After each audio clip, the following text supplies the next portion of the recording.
ใช้แท็กเตอร์คอมพาต้า L52 คักหลาย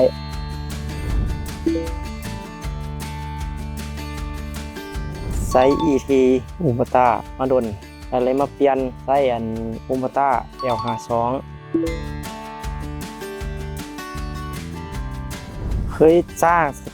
งเขาเจ้ามาล่ะเขาเจ้าละบ่มาตามนัดละมันละเวียกบ่แล้วโทรย้ำเลยก็คาแล้วก็เห็นอยู่ใน TikTok รุ่นใหม่ L52 แล้วก็เลยได้เอา L52 นี่เลยมาใส่ว่องไวทันใจดีให้มาปั้นนาไถนาแล้วก็ยกแปลงนานพักปั้นนานพักแล้วก็ปรับดินบนทางแล้วก็ดูดดินเข้างั้นดูดทรายเคยลองรุ่นอื่นแล้วมันขับยากหลายแต่มาขับโคโมต้านี่มันระบบหลายอย่างมีแต่เป็นระบบโปรโตไปเลยขับง่ายใช่สบายประหยัดน้ำมันแล้วก็ลงเลิกก็ได้ปั้นสบายไถสบาย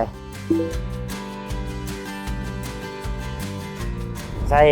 มานี่ก็ 2-3 เดือนเขาเจ้าก็มาหาไปปั้นไปไถ 2-3 ปีก็สิได้ทุนได้คืนแล้วก็ส่งคืนแล้วก็มีกำไรอยากได้เครื่องอัดเฟืองมาเพิ่มหารายรับ